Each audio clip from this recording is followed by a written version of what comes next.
Sa ngalan ng Ama, ng Anak, at ng Espiritu Santo. Amen. Unang pagbasa. Pagbasa mula sa aklat ni Propeta Jonas. Muling sinabi ng Panginoon kay Jonas, "Tumindig ka at pumunta sa Nineve, ang malaking lungsod, at ipahayag mo ang mensaheng ibibigay ko sa iyo." Kaya't nagtungo si Jonas sa Nineve ayon sa utos ng Panginoon. Napakalaki ng lungsod. Aabutin ng 3 araw bago malibot. Sa unang araw pa lamang ng paglalakad, ipinahayag ni Jonas, "Pagkaraan ng 40 araw, wawasakin ang Nineve." Naniwala sa Diyos ang mga taga Nineve. Nag-ayuno sila at nagsuot ng sako mula sa pinakadakila hanggang sa pinakamaliit.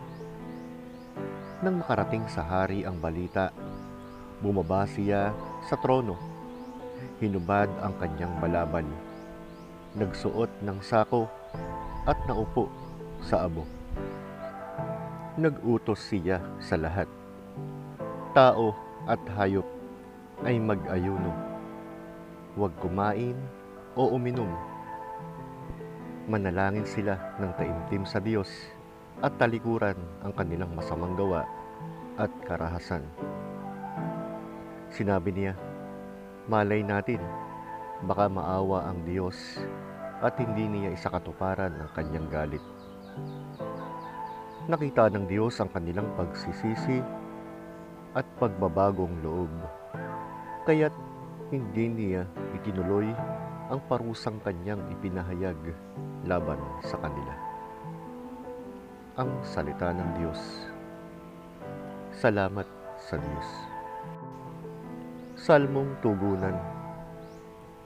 Isang pusong nagsisisit, nagpapakumbaba, ay hindi mo hahamakin. Maawa ka sa akin, O Diyos, ayon sa iyong pag-ibig. Burahin mo ang aking mga kasalanan. Linisin mo ako sa aking kasamaan at hugasan sa aking pagkakasala. Likhaan mo ako ng pusong malinis, O Diyos, at bigyan ng panibagong espiritu. Huwag mo akong itaboy sa iyong harapan at huwag alisin sa akin ang iyong Espiritu Santo. Ang handog ko sa iyo ay pusong nagsisisi, pusong mapagpakumbaba at wasak ay hindi mo hahamakin. Ebanghelyo. Ang mabuting balita ng Panginoon ayon kay San Lucas. Papuri sa iyo, O Panginoon. Nang dumarami ang mga tao, sinabi ni Jesus, "Ang lahing ito ay masama." Humihingi sila ng tanda, ngunit walang ibibigay sa kanila, kundi ang tanda ni Jonas. Kung paanong si Jonas ay naging tanda sa mga taga Nineve, gayon din ang anak ng tao sa lahing ito. Sa paghuhukom, ang mga taga Nineve ay tatayo laban sa lahing ito at hahatulan sila, sapagkat nagsisisi sila sa pangangaral ni Jonas, at narito, higit pa kay Jonas ang naririto. Ang mabuting balita ng Panginoon. Pinupuri ka namin, Panginoong Jesucristo. Pagninilay. Mga kapatid, ang mensahe ngayong Miyerkules ng Kwaresma ay malinaw, pagsisisi at tunay na pagbabagong loob. Sa unang pagbasa, si Jonas ay nagdala ng babala. Hindi niya inalok ang Nineve ng himala. Hindi siya nagpakitang gilas. Isang simpleng mensahe lamang magbalik loob kayo. At ano ang ginawa ng mga taga Nineveh? Hindi sila nakipagtalo. Hindi sila naghanap ng ibang propeta. Hindi sila nagdahilan. Sila ay nagsisi mula sa hari hanggang sa pinakahamak. Nag-ayuno sila at nanalangin. At dahil doon, nagbago ang hatol ng Diyos. Sa Ebanghelyo naman, sinabi ni Jesus na siya ang higit pa kay Jonas.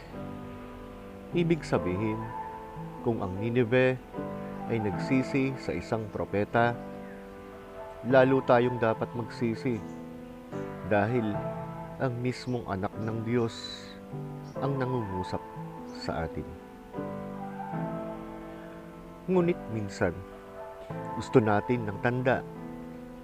Panginoon, bigyan mo ako ng sign. Magpakita ka muna ng himala. Pero ang tunay na tanda ay narito na. Ang kanyang salita, ang kanyang pag-ibig, ang kanyang krus.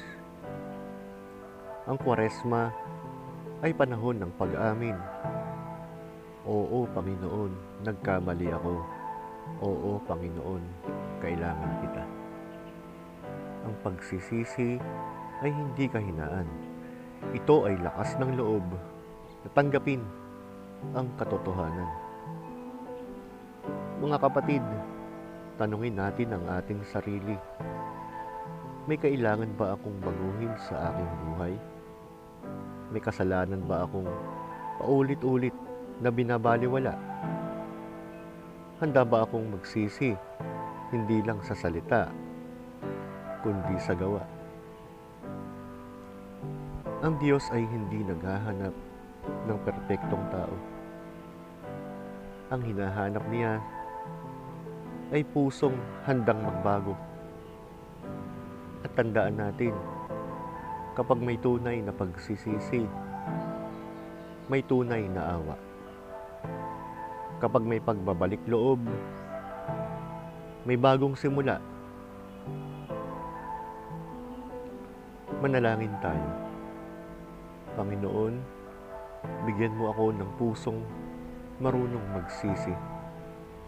Tulungan mo akong talikuran ang masama at yakapin ang iyong kalooban.